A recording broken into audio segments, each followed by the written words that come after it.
Monday night. Mag-uniform check tayo kung kasya ko pa ba.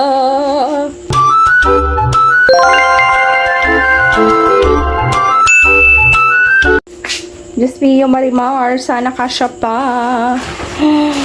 Monday. Ayaw. Hindi mag-close. Hindi siya mag-close, pe.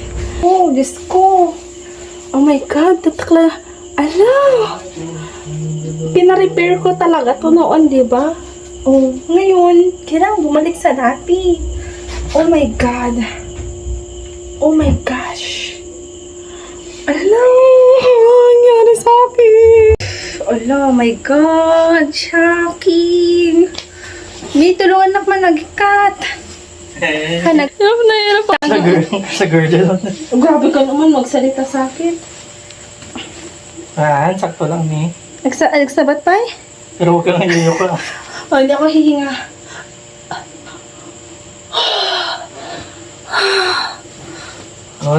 Nagsabat dan. Shucks, B. Oo, kasya mo naman yan. Hirap akong huminga, B. Lo. B. Susok ka na bukas, my gosh. B. Pagod naman matik kung magpapatanggal o magpapalay.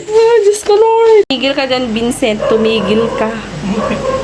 Huwag ka dito kumain. Mabaho, mabaho. Ang laki ng katawan mo, B. Ang laki ng katawan mo. Ang pangit-pangit na ng katawan mo. Hindi ka hindi mo sa'yo. Akin na lang. Bastos kang asawa ka. Ano, nagawang babayin mong asawa. Papanindigan mo ba yan? Oo, ayoko kakain. 6 pieces chicken. Ayoko.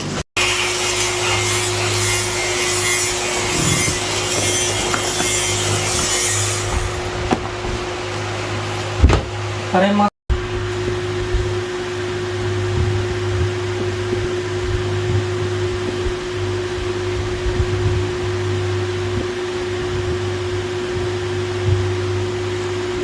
So, ayun na nga. Alam niyo na po yung dahilan kung bakit hindi po ako nagsusuot ng aking uniforme. O sige, labas ang mga taong mapanghusga. Labas na ang mga perpekto diyan. At sana'y mapanindigan ko ang aking for the healthy living. Charis! Kahit alam kong hindi kasya sa akin ang aking GSP uniform, ay pinilit ko pa rin ito. Siyempre, nagplansya pa rin tayo. Sa pasukan nga na ito ay wala po akong binili na kahit anumang bagong gamit ko. Dahil hanggat pwede pa ay gagamitin pa rin natin. O ayan, for the coffee, ang aking bag. Habang ako ay abala sa kusina, ang aking jasawa naman ay abala sa pagpapaligo sa aming mga motor. Sana'y sa masusunod na araw ay magkasama na kaming papasok. Oh, ate girl, kalmahan mo lang ha. Baka pati itong isang uniform mo ay di na magkasya. Charis. Unang araw ng klase, hindi tayo late. Aba-aba, kasi kami ang in charge ngayon.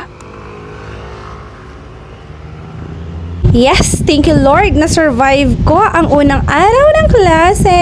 Maraming ngang nangyari nung araw na to, pero hindi ko na siya pwedeng ikuwenta pa dito. Hi, bastang masasabi ko lang, walang tagapayo o advisor ang may gustong bumagsak ang kanyang mga estudyante. Very willing po kami na kayo ay tulungan. Ang problema na lang, kung gusto niyong tulungan ang sarili niyo. So, yun lang naman. Salamat sa panonood.